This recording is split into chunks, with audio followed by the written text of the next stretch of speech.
Le soleil de septembre filtrait à travers les rideaux du bureau de Jade, illuminant l'écran de son ordinateur portable où défilaient les colonnes de chiffres. À 45 ans, elle avait enfin trouvé son équilibre après 3 années de reconstruction douloureuse.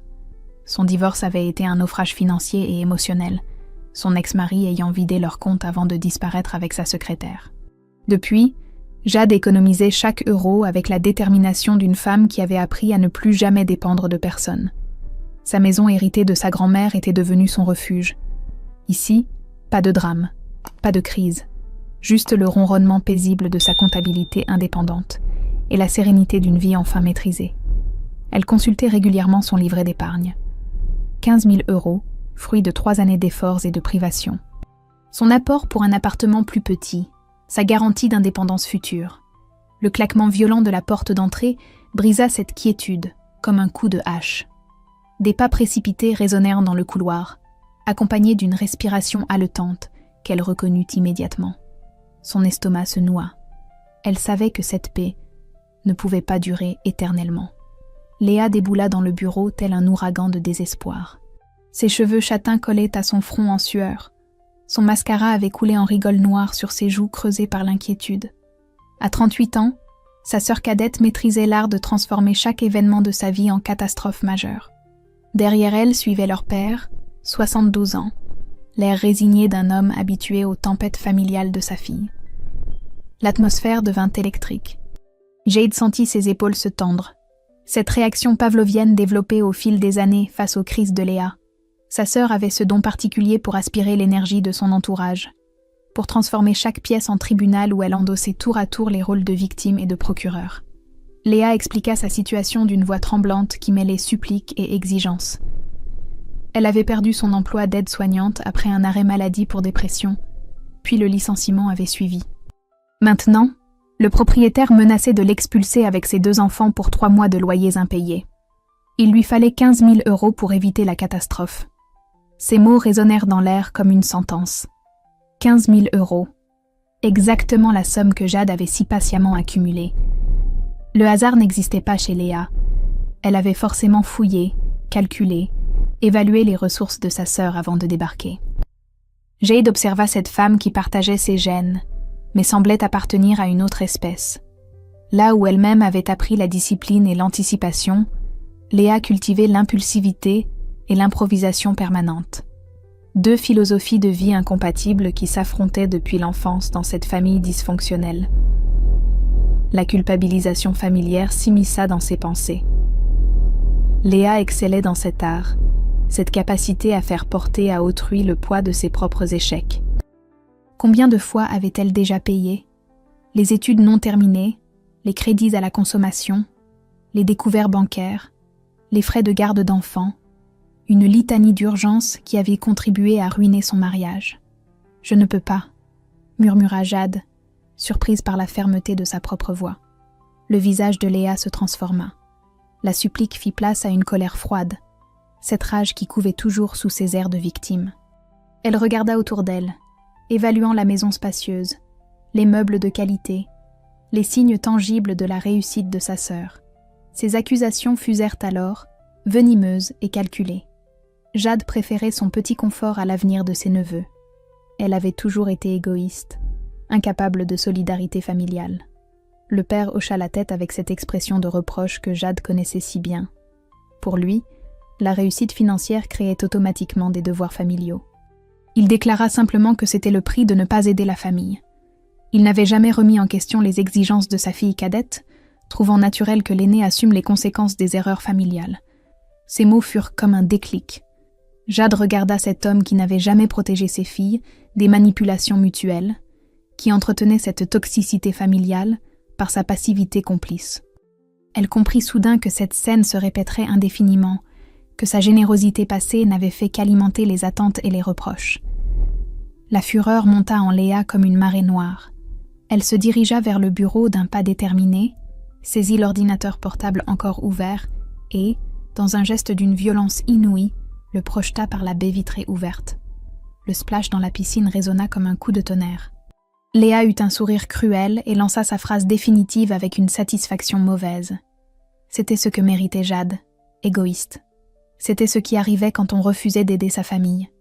Jade regarda son ordinateur couler vers le fond de la piscine. 3 ans de travail, ses fichiers clients, ses sauvegardes, tout disparaissait dans l'eau chlorée. Elle ne cria pas, ne pleura pas. Quelque chose venait de mourir en elle, libérant paradoxalement une force nouvelle. Elle ramassa ses clés et sortit sans un regard en arrière. Cette nuit-là, Jade prit des décisions silencieuses qui changeraient sa vie. À 6 heures du matin, son téléphone clignotait frénétiquement. Léa paniquait vraiment. Jade roula vers Bordeaux avec l'impression de fuir un incendie. Dans le rétroviseur, Paris s'éloignait lentement, emportant avec lui 45 années de compromis et de sacrifices. Ses 2 valises, à l'arrière, contenaient l'essentiel de sa nouvelle existence. Quelques vêtements, ses documents professionnels sauvegardés sur clé USB, et le chèque de sa banque confirmant la fermeture de son compte. 15 000 € liquides, sa seule arme contre l'incertitude. La veille, après l'incident de la piscine, elle avait contacté Alexandre Moreau, ce spécialiste financier rencontré 6 mois plus tôt lors d'une formation sur la sécurité informatique. Ils avaient échangé quelques emails professionnels, suffisamment pour qu'elle apprécie son sérieux et son expertise. Quand elle lui avait expliqué sa situation, il avait répondu sans hésiter. « Venez à Bordeaux, j'ai une chambre d'amis. Nous pourrions nous associer, nos compétences s'accordent parfaitement. » Cette générosité spontanée l'avait émue. Alexandre ne la connaissait pas intimement. Pourtant, il lui offrait un refuge sans poser de questions indiscrètes. Dans un monde où même sa propre famille la manipulait, cette confiance d'un quasi-inconnu prenait une valeur inestimable. Le paysage autoroutier défilait sous un ciel nuageux d'automne. Jade laissa ses pensées dériver vers cette nouvelle vie qui l'attendait. Alexandre avait 52 ans, était veuf depuis 3 ans et élevait seule sa fille Emma, 16 ans. Durant leur conversation téléphonique, elle avait perçu dans sa voix cette fatigue particulière des hommes confrontés au défi de la parentalité solitaire. Emma traverse une période difficile. Elle me reproche de ne pas assez pleurer sa mère. Cette vulnérabilité masculine l'avait touchée. Alexandre semblait appartenir à cette catégorie d'hommes qui portent leurs blessures avec dignité, sans s'apitoyer sur leur sort. Un contraste saisissant avec son ex-mari, expert en victimisation et en fuite de responsabilité. Jade repensait aux 20 dernières années, à tous ces moments où elle avait cédé aux pressions par amour ou par lassitude.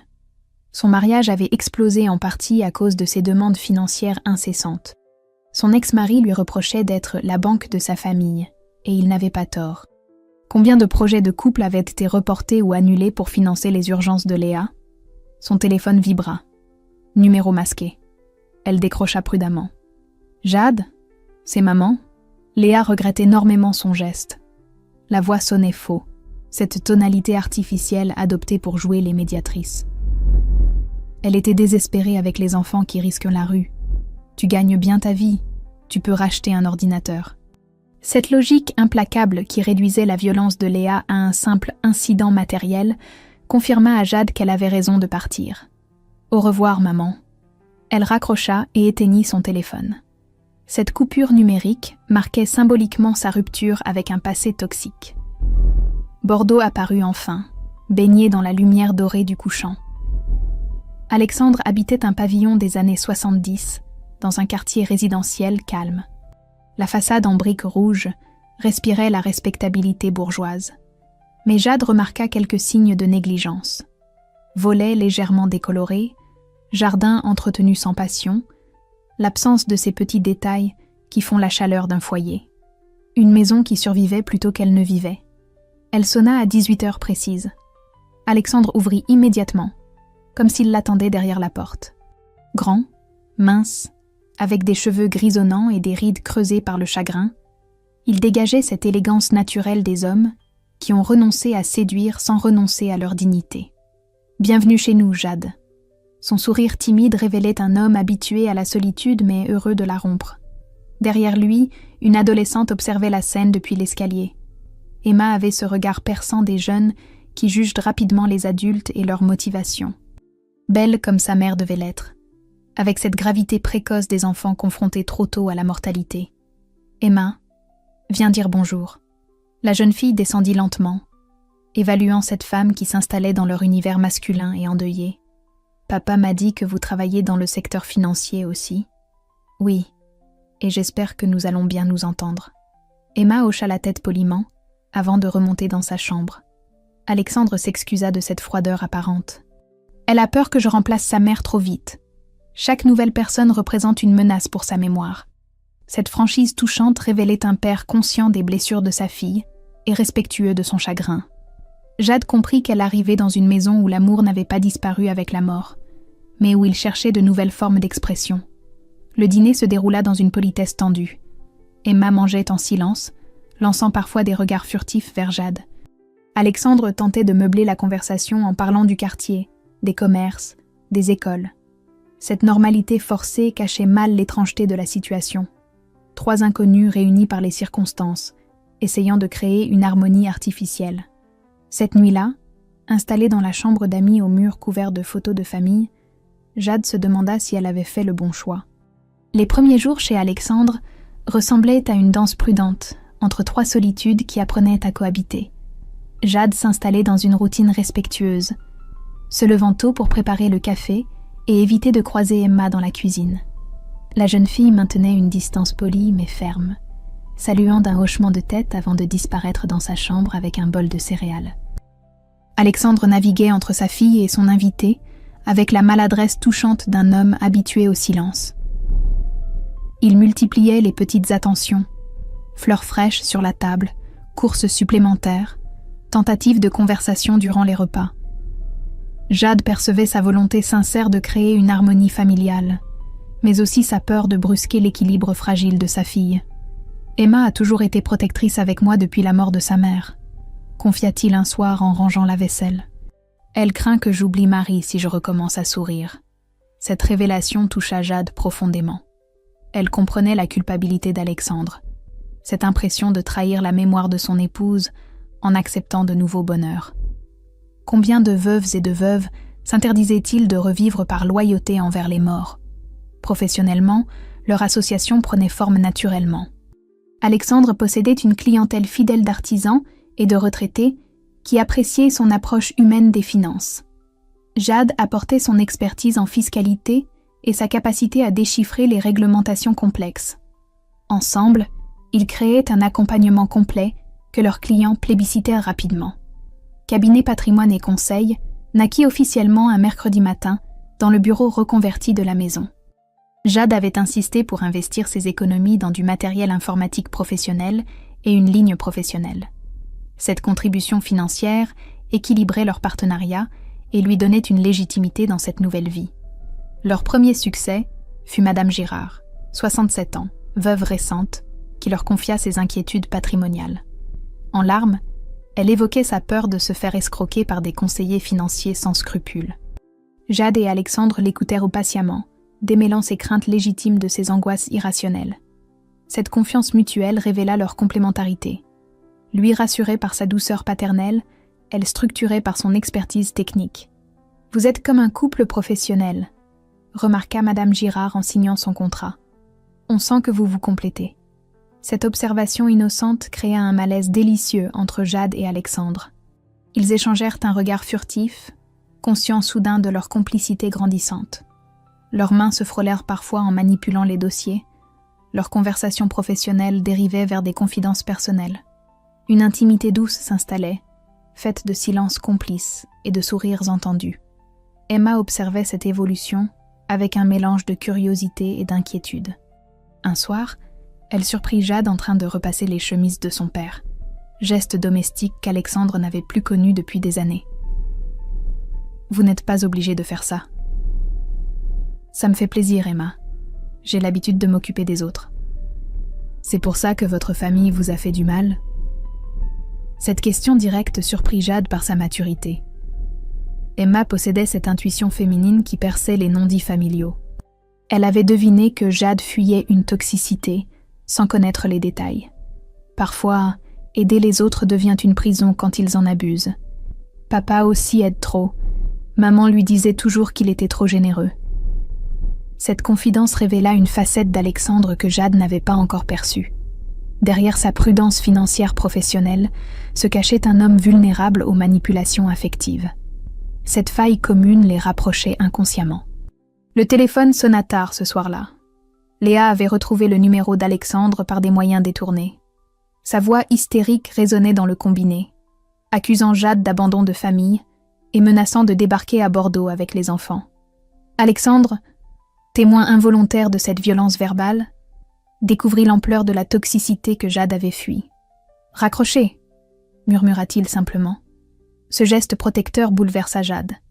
Pour la première fois depuis des années, quelqu'un prenait sa défense sans condition ni reproche. Alexandre éteignit le téléphone fixe et posa sa main sur son épaule dans un geste de réconfort paternel. « Personne ne vous fera du mal ici. » Cette promesse simple résonna comme une déclaration. Emma, depuis l'escalier, observait son père protéger cette femme fragile. Pour la première fois, elle sourit en voyant Alexandre reprendre des couleurs. Le mois d'octobre apportait une routine apaisante dans la maison d'Alexandre.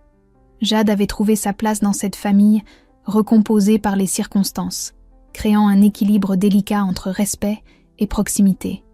Emma commençait à s'ouvrir timidement, posant parfois des questions sur le travail du cabinet ou partageant des anecdotes de lycée pendant les repas. « Vous savez cuisiner autre chose que des pâtes ?» avait-elle demandé un soir avec un sourire en coin. Cette taquinerie affectueuse marquait un tournant dans leur relation. Jade découvrait une adolescente intelligente et mature, capable d'humour malgré le poids du deuil. Alexandre observait ces échanges avec un soulagement visible, heureux de voir sa fille retrouver peu à peu sa spontanéité naturelle. Le cabinet prospérait grâce aux bouche à oreille. Leur méthode rassurante attirait une clientèle de seniors méfiants envers les grandes banques. Monsieur Dubois, ancien instituteur de 74 ans, leur avait confié ses économies de toute une vie en déclarant simplement qu'il faisait confiance à des gens normaux. Cette reconnaissance professionnelle renforçait la complicité entre Jade et Alexandre. Leurs regards se croisaient souvent pendant les rendez-vous clients, échangeant des sourires entendus ou des mimiques discrètes. Une intimité professionnelle se transformait progressivement en connivence personnelle. Un soir, en rangeant les dossiers ensemble, leurs mains se frôlèrent plus longtemps que nécessaire. Alexandre retira la sienne, comme s'il s'était brûlé, rougissant légèrement. « Excusez-moi, Il n'y a rien à excuser, Alexandre. » Ce prénom prononcé avec douceur brisa quelque chose dans la réserve habituelle d'Alexandre. Il plongea son regard dans celui de Jade, révélant une vulnérabilité qu'il cachait soigneusement depuis des mois. Emma choisit ce moment précis pour descendre chercher un verre d'eau, surprenant cette tension palpable entre les adultes. « Bonne nuit », dit-elle simplement, mais son sourire malicieux trahissait sa compréhension de la situation. Alexandre et Jade se séparèrent précipitamment, troublés par l'intensité de ce moment suspendu. Cette nuit-là, chacun dans sa chambre, ils repensèrent à ce frôlement qui avait révélé leurs sentiments naissants. Le lendemain matin, Emma aborda directement le sujet avec la franchise de sa génération. « Papa, tu as le droit d'être heureux. Maman ne voudrait pas que tu restes seul toute ta vie. » Alexandre faillit renverser son café, stupéfait par la maturité de sa fille. Cette bénédiction inattendue le bouleversa plus qu'un long discours. « Tu es sûre de ce que tu dis, ma chérie ? Jade vous fait du bien à tous les deux. Elle s'occupe de nous sans essayer de remplacer maman. Et puis, vous souriez beaucoup plus depuis qu'elle est là. » Cette observation candide révélait la perspicacité d'Emma. Elle avait analysé la situation avec l'objectivité de quelqu'un qui souhaitait sincèrement le bonheur de son père. Mais cette sérénité naissante fut troublée par un appel téléphonique en fin d'après-midi. Les parents de Jade avaient retrouvé le numéro du cabinet grâce aux renseignements téléphoniques. La voix de son père résonnait dans le combiné avec cette autorité patriarcale qu'elle connaissait si bien. Il exigeait qu'elle revienne immédiatement à Paris. Léa était dans un état critique. Ses enfants allaient être placés en famille d'accueil si la situation ne se résolvait pas rapidement. C'était sa faute si sa sœur sombrait dans la dépression. Elle devait assumer ses responsabilités familiales. « Je ne reviendrai pas », répondit Jade d'une voix ferme. « Tu abandonnes ta famille pour un inconnu ? Tu as perdu la tête, Jade ? Nous arrivons demain pour te ramener à la raison. » La communication se coupa brutalement. Jade resta figée, le combiné à la main, envahie par cette culpabilité familière que ses parents savaient si bien distiller. Alexandre, témoin de cette conversation, comprit immédiatement la gravité de la menace. « Ils ne peuvent pas vous forcer à revenir. Vous ne les connaissez pas. Ils vont faire un scandale, vous dire que je suis instable, que notre association est une erreur. Emma descendit l'escalier, attirée par les voix tendues. Elle écouta Jade expliquer la situation avec cette panique contenue de quelqu'un qui sent son refuge menacé. « Ils n'entreront pas dans cette maison », déclara Emma avec une détermination surprenante. « Papa, tu ne peux pas laisser faire ça. » Alexandre regarda ces deux femmes qu'il avait apprises à chérir, l'une par amour paternel, l'autre par un sentiment plus complexe qu'il n'osait encore nommer. Sa décision fut immédiate et sans appel. « Personne ne vous fera du mal ici, Jade. Ni à vous, ni à Emma, ni à notre famille. » Le mot « famille » résonna dans la cuisine comme une promesse solennelle.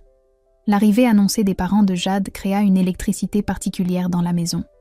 Alexandre et Emma se mobilisèrent instinctivement pour protéger cette femme qui avait apporté tant de douceur dans leur quotidien. Cette solidarité familiale spontanée émut Jade profondément, elle qui n'avait jamais connu ce sentiment de protection inconditionnelle.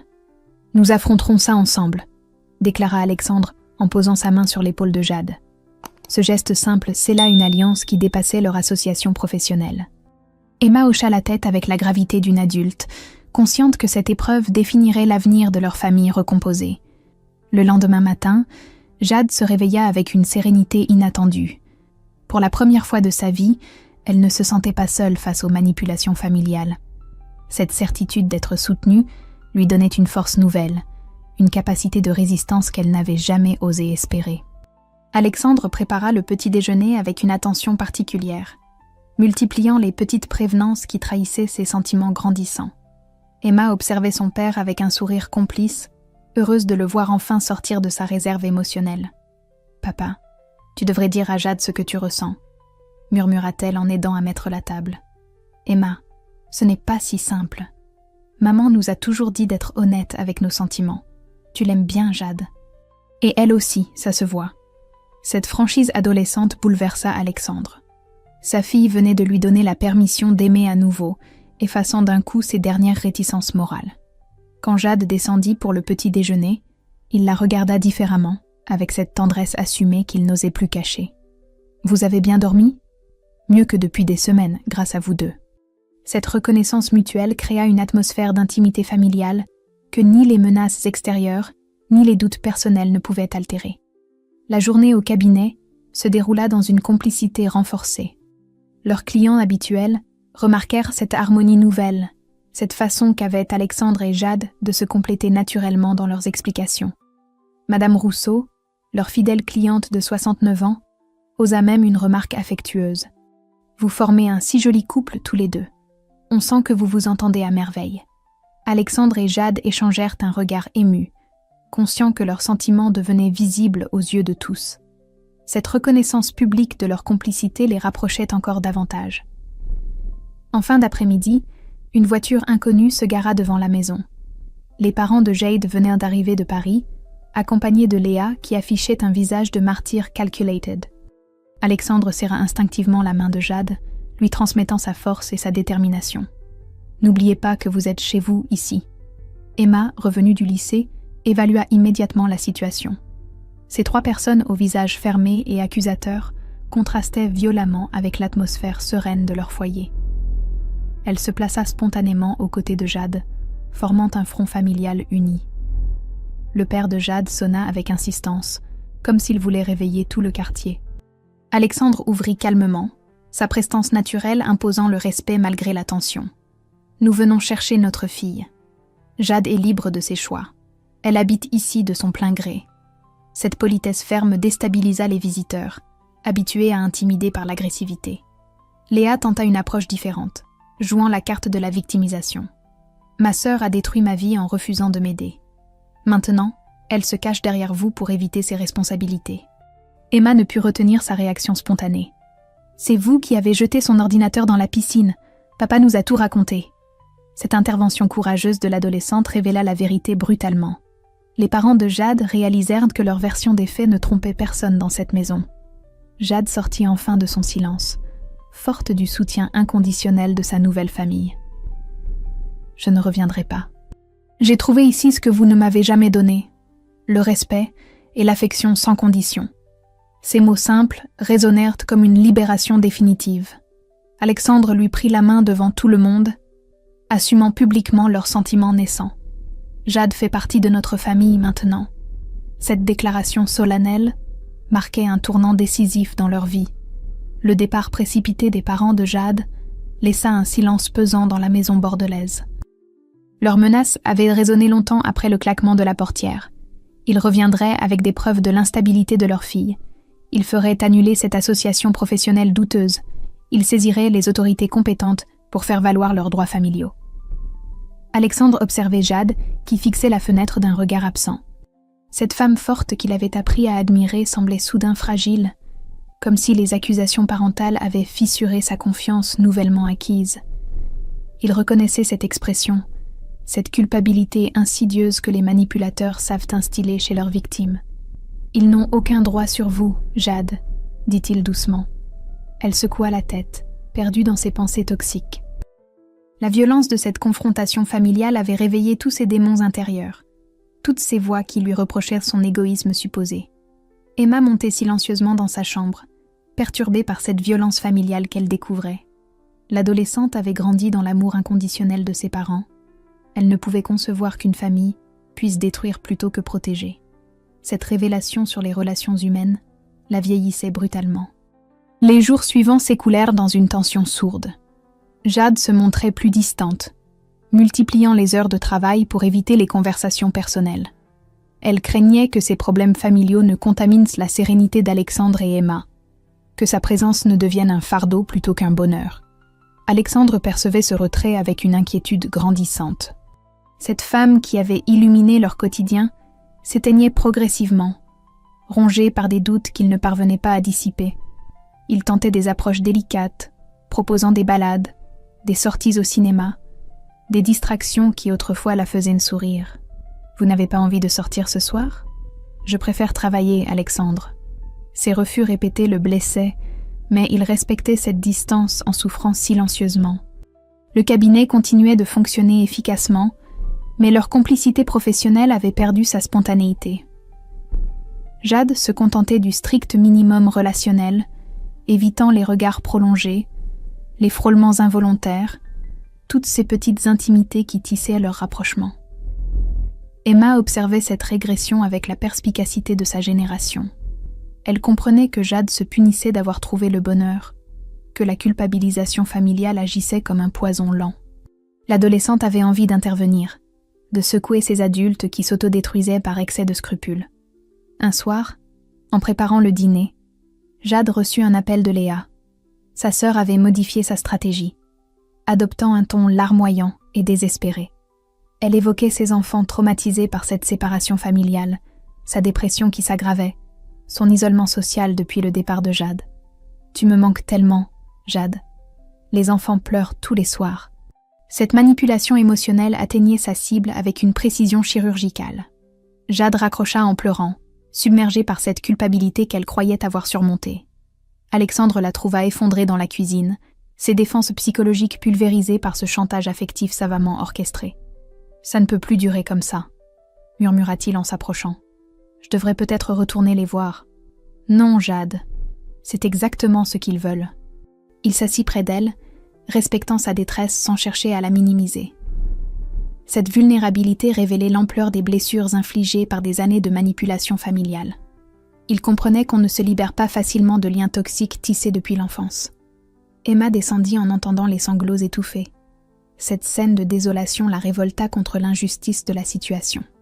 Comment des parents pouvaient-ils détruire méthodiquement le bonheur de leur propre fille ? « Jade, vous n'êtes pas responsable de leurs problèmes, » déclara-t-elle avec une maturité saisissante. « Mais ce sont mes neveux, Emma. Et alors ? Ils ont un père, des grands-parents. Vous avez le droit de vivre votre vie. » Cette franchise adolescente touchait au cœur du problème. Jade avait été conditionnée depuis l'enfance à porter les fardeaux familiaux, à sacrifier son bonheur personnel pour maintenir une paix artificielle. Cette nuit-là, chacun se coucha avec un sentiment d'impuissance face aux démons du passé qui ressurgissaient. Jade se questionnait sur sa légitimité à construire un bonheur personnel quand sa famille sombrait dans le chaos. Alexandre s'interrogeait sur sa capacité à protéger cette femme qu'il aimait contre des ennemis aussi retors. Le réveil fut difficile, chargé d'une mélancolie que personne n'osait nommer. Jade avait pris une décision pendant son insomnie. Elle partirait avant de contaminer davantage cette famille qui ne méritait pas ses problèmes. Mais au petit déjeuner, Emma prit la parole avec une détermination qui surprit les adultes. Emma regarda ses deux parents adoptifs avec la détermination farouche de quelqu'un qui refuse de voir s'effondrer ce qu'elle chérit. Cette adolescente de 16 ans avait mûri plus vite que ses camarades, confrontée précocement à la mort puis aux complexités des relations adultes. « Papa, tu vas laisser cette famille détruire Jade ?» Alexandre sursauta, surpris par la frontalité de sa fille. Emma poursuivit avec cette colère d'adolescente contre l'injustice adulte, évoquant sa mère qui détesterait voir Alexandre si triste, qui leur avait toujours enseigné de se battre pour ceux qu'on aime. Ces mots révélèrent une vérité que tous deux refusèrent d'admettre. Ils s'aimaient, mais n'osèrent se l'avouer par respect pour des convenances qui les emprisonnaient. Jade baissa les yeux, émue par cette lucidité juvénile qui perçait leurs mensonges polis. Alexandre observa cette femme qui avait illuminé leur existence depuis 3 mois. Jade apportait cette douceur maternelle qu'Emma réclamait secrètement, cette complicité féminine qui leur manquait cruellement. Elle avait redonné des couleurs à leur maison endeuillée, transformant leur survie en véritable vie familiale. La sonnerie du téléphone interrompit cette révélation intime. Jade décrocha machinalement, pensant à un client du cabinet. La voix de sa mère résonna avec une fausse douceur qui cachait mal ses intentions manipulatrices. Sa mère expliquait avoir discuté avec Léa, qui acceptait de retirer sa plainte pour abandon de famille si Jade revenait s'occuper d'elle. Cette révélation d'une procédure judiciaire glaça Jade d'effroi. Quelle plainte? Pour abandon de famille en situation de détresse. Le procureur étudie le dossier.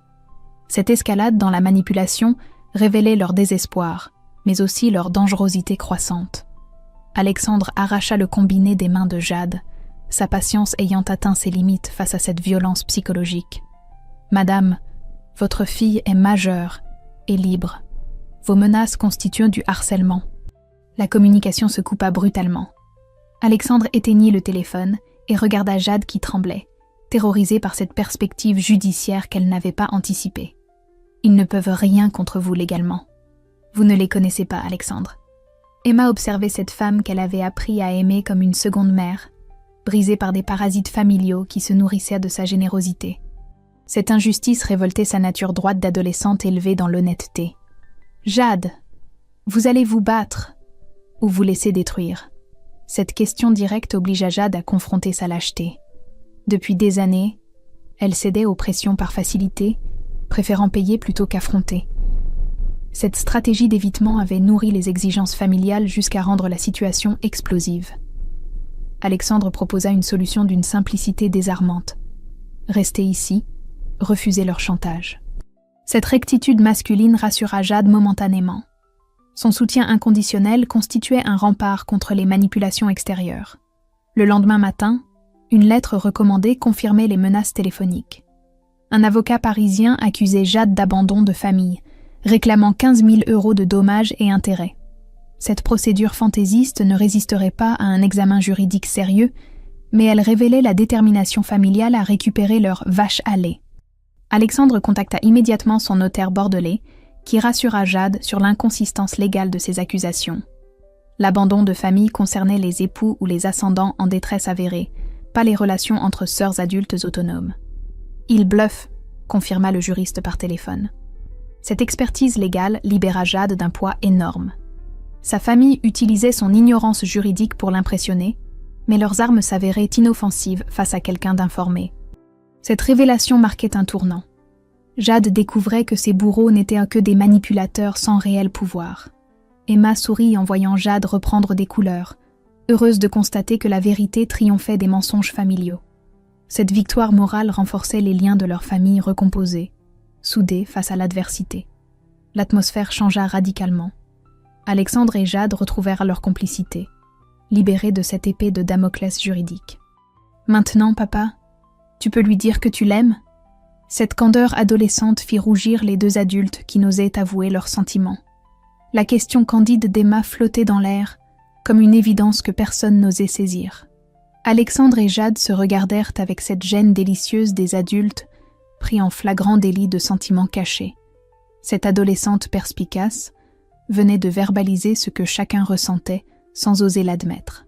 « Emma, les choses ne sont pas si simples, » murmura Alexandre, rougissant comme un collégien. Mais l'évidence s'imposait désormais. Ces 3 mois de cohabitation avaient tissé des liens plus profonds qu'une simple colocation de circonstances. Jade avait trouvé sa place dans cette famille endeuillée, apportant cette douceur féminine qui leur manquait cruellement. Alexandre avait retrouvé le goût de protéger et d'aimer, ses sentiments de veuf loyal cédant place à un amour nouveau. Les jours suivants s'écoulèrent dans une atmosphère différente, chargée de non-dits tendres et de regards complices. La menace juridique écartée, ils redécouvraient leur complicité naturelle sans la pression extérieure. Le cabinet prospérait, leur réputation d'honnêteté attirant une clientèle fidèle de retraités méfiants envers les grandes institutions financières.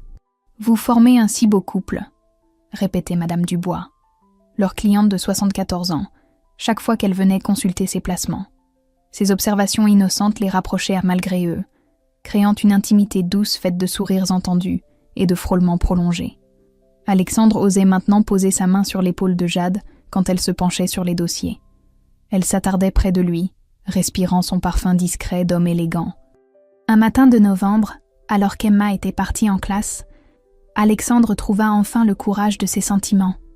Il observait Jade préparer le café avec cette grâce naturelle qui l'émouvait quotidiennement. « Jade, il faut que je vous dise quelque chose. » Elle se retourna, devinant l'importance du moment à son ton inhabituellement grave. Alexandre cherchait ses mots avec cette maladresse touchante des hommes sincères face aux déclarations d'amour.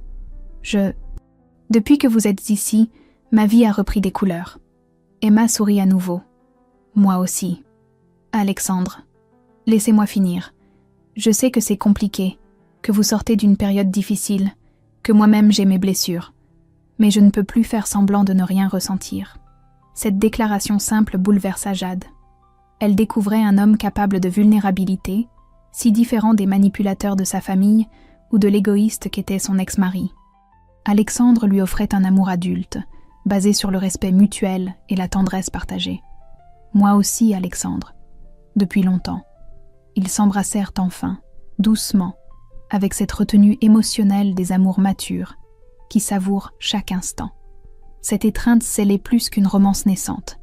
Elle officialisait une famille recomposée par la force des circonstances et consolidée par l'affection sincère. Emma, revenue plus tôt du lycée, les surprit dans cette embrasse tendre. Elle sourit malicieusement, heureuse de voir ses 2 parents assumer enfin leurs sentiments évidents. Il était temps. Cette bénédiction adolescente libéra leur dernière réticence. Ils formaient désormais officiellement une famille, unis non par le sang mais par le choix et l'amour mutuel. Mais cette sérénité nouvelle fut troublée par l'arrivée inattendue de Léa, débarquée de Paris sans prévenir. Elle se tenait sur le seuil, amaigrie par des mois de difficultés, accompagnée de ses 2 enfants au visage fatigué. Sa stratégie avait changé. Plus de menaces, ni de chantage, mais une approche victimaire calculée pour attendrir. « Jade, je n'ai plus nulle part où aller. » Cette apparition fantomatique de sa sœur replongea Jade dans un passé qu'elle croyait révolu. Léa misait sur la culpabilité familiale et la présence des enfants pour forcer l'hospitalité. Elle évaluait d'un regard calculateur cette maison bourgeoise qui représentait la réussite qu'elle n'avait jamais atteinte. Alexandre serra instinctivement la main de Jade, lui transmettant sa force face à cette nouvelle manipulation. Emma observait cette femme qui avait fait tant souffrir Jade, prête à défendre sa famille adoptive contre toute intrusion toxique. « Nous devons parler », déclara finalement Jade, assumant enfin sa capacité à fixer des limites. Jade regarda sa sœur sur le seuil avec un calme nouveau. Cette sérénité des femmes qui ont enfin trouvé leur force intérieure. 6 mois plus tôt, cette apparition de Léa l'aurait plongée dans la culpabilité habituelle. Aujourd'hui, entourée d'Alexandre et Emma qui formaient un rempart bienveillant, elle découvrait sa capacité à poser des limites claires. « Léa, tu peux entrer pour discuter, mais il n'est pas question que tu t'installes ici. » Cette fermeté surprit sa sœur, habituée à obtenir ce qu'elle voulait par la manipulation émotionnelle. Alexandre admirait cette transformation de Jade, cette femme fragile devenue une personne déterminée grâce à l'amour inconditionnel qu'elle recevait enfin. La conversation se déroula dans le salon, sous le regard protecteur d'Alexandre et Emma. Léa tentait ses techniques habituelles, victimisation, chantage aux enfants, reproches familiaux. Mais Jade restait inébranlable, forte de sa nouvelle famille qui la soutenait sans condition. « Jade, mes enfants n'ont plus de toi. Tu vas vraiment nous laisser dans la rue ? » ?»« Non, Léa, je vais t'aider autrement. » Elle proposa à sa sœur une aide différente. Financement d'une formation professionnelle, accompagnement pour retrouver un emploi stable, mais plus jamais d'argent direct ni de chantage émotionnel. « Tu me donnes des conditions maintenant ? C'est à prendre ou à laisser. » Cette proposition constructive déstabilisa Léa qui s'attendait à un refus brutal ou à une capitulation totale. Jade lui offrait une main tendue respectueuse mais ferme, l'obligeant à assumer ses responsabilités d'adulte. Alexandre intervint avec sa diplomatie naturelle, expliquant les modalités pratiques de cette aide conditionnelle. Emma écoutait, admirant la sagesse de ces adultes qui savaient aider sans se perdre. « Maman aurait été fière de vous voir ainsi, papa, » murmura-t-elle. 3 heures plus tard, Léa repartait avec un chèque de formation et l'adresse d'un centre de réinsertion bordelais. Elle avait finalement accepté cette aide conditionnelle, comprenant que l'époque des financements illimités était révolue. Le soir venu, Alexandre, Jade et Emma dînèrent dans une atmosphère apaisée. Cette épreuve avait consolidé leur union, prouvant que leur famille recomposée résistait aux tempêtes extérieures. « Nous avons réussi », déclara Emma avec fierté. « Nous sommes une vraie famille maintenant. » 2 ans s'écoulèrent dans cette harmonie sereine. Le cabinet prospérait, protégeant désormais des centaines de seniors des escroqueries financières. Alexandre et Jade s'étaient mariés civilement, Emma servant de témoin radieuse. La jeune fille excellait en terminale, rêvant d'aider les familles dysfonctionnelles grâce à ses études de psychologie. Léa avait trouvé sa voie comme aide-soignante dans une maison de retraite. Elle remboursait régulièrement le pré-formation, fière de son autonomie retrouvée.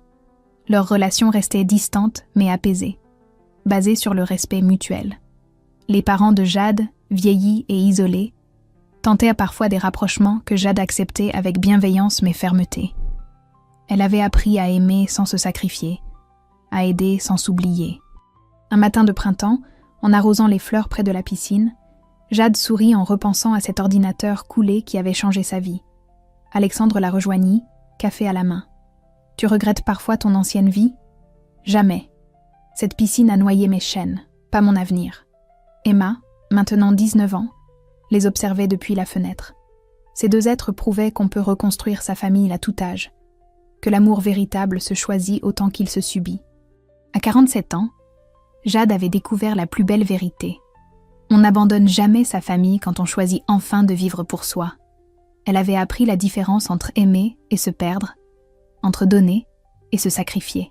« Nous avons construit quelque chose de beau », dit Alexandre en l'embrassant tendrement. Cette leçon de vie, elle la transmettait à leurs clients âgés qui cherchaient à protéger leurs économies des manipulations familiales. Car Jade savait qu'il n'est jamais trop tard pour dire non, pour choisir son bonheur.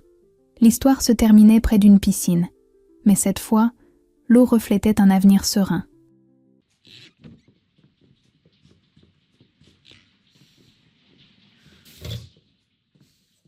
Playing Sea of Thieves, nice. How was it? Have you tried the new game, the Windrose game?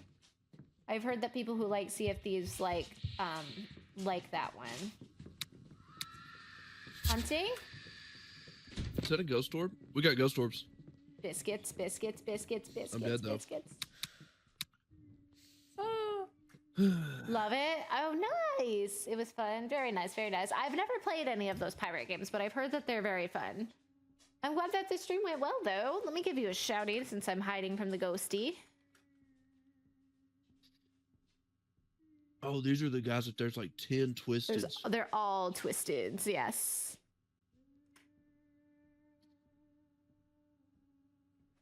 All right, after this, I'm going to go in and take a picture of the painting for extra monies. And then we can leave.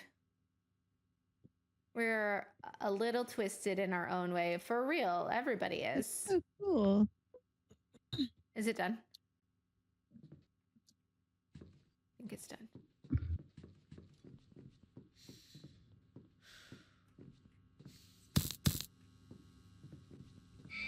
Oh, jerk!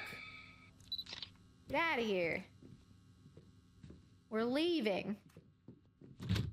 I'm going to have to get this game. It is so fun, Trash Cat. We're playing against the Ghost AI just to get a little bit more money. All right, we ready? Yep. Is Chad dead? Yes. Chad! I said I was dead. Rude. Yeah, but right now we're playing against the Ghost AI. Honestly, the best part is being able to play as the Ghost, but it is so nice that there is a Ghost AI option. So that way people can, you know, play his solo or play with not as many people. So, welcome in, Juicy Pear. The Twisted, I'm so happy that this stream went well tonight. If you do have to raid and run, I totally understand. But if you plan on hanging out with us a little bit, we're having a fun time. Learning some ghosty behaviors. Alrighty. Are you leaving me too? I am. One more. No. One more. No. One more. One more. No. It's only 9:15 for you. Girl. Rizzo agrees. It One is more. 9:20. Mm-hmm. Mm-hmm. Your point? I'm gonna go bye-bye. So rude.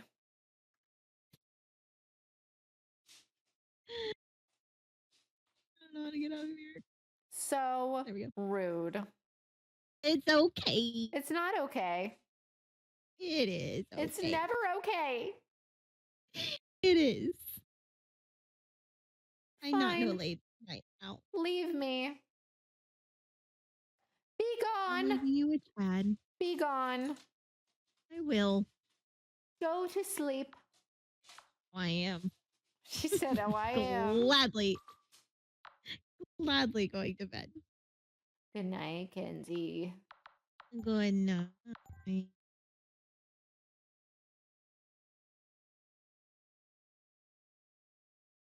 Can't believe her leaving me like that. Honestly. All right, Chad's on the phone. We're gonna wait for him so we can get some stuffs in the trucks.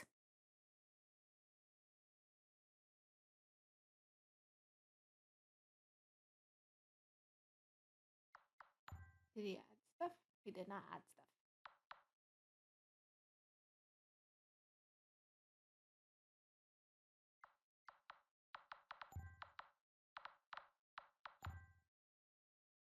He has more monies than I do. So.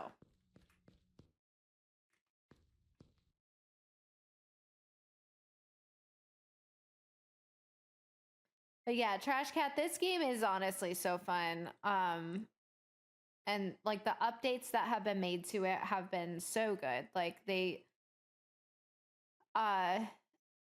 from the very, very beginning of the game to now, it has had so many updates. And it just keeps getting better.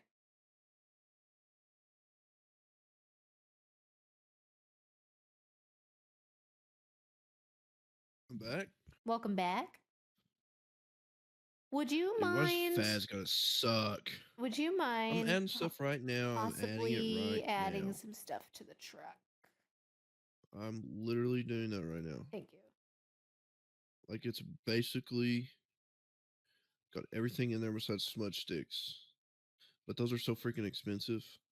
Yeah. Oh wait, I got But 7. it's just you and me, so unless Liam wants to play.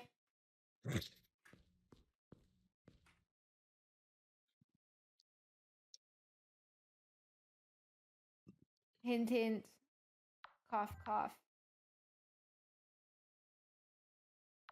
Leo, we need 3 players. All by ourselves. We don't want to hunt the ghosts. All by ourselves. Okay, but I can't VC. What? He's getting yelled at by a woman. You being yelled at?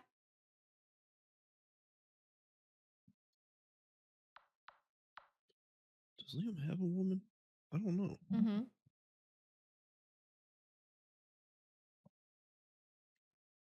It would be neat to be able to exercise ghosties. I mean, yeah, you can run around and they'll chase right after you. Good exercise. There is a game that you can exercise the ghosts. I believe it's called Ghost Exile.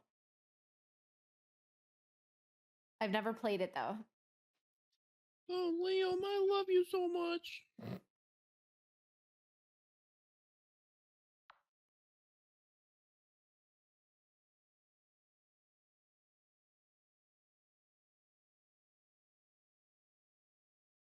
Oh, you waiting on me to ready up? Can trap them in Ghost Watchers. Oh wait, no, you are readied up.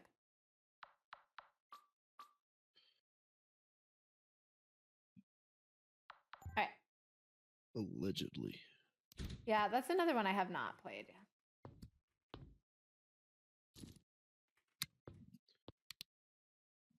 All right, let's do this. I didn't know you were loading in, Liam. All right, let's leave. All right.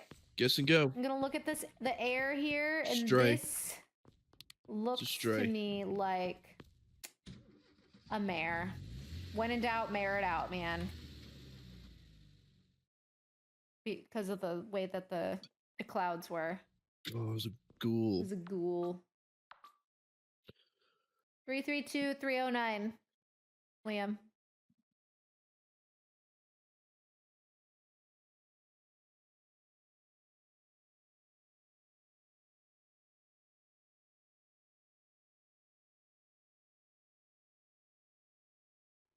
For Ghost Watchers, is that what you're talking about, Trash Cat?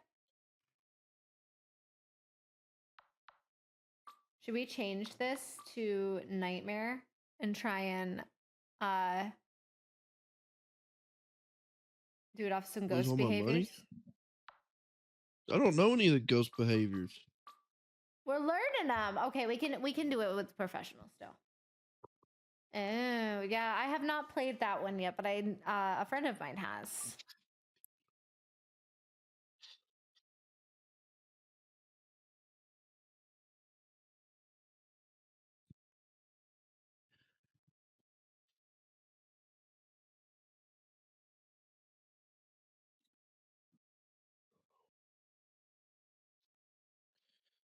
Liam, oh, Liam, where are you? Liam, Liam. Give me some British food. Yeah, that was catchy. That wasn't very catchy. That was catchy. That wasn't that catchy. Yeah, it was. That's why it's stuck in your head. It's not stuck in my head. Dude, where is this guy? When it comes to Do you need Rocket the League, code man, he again, joins my parties It's quick. 332-309.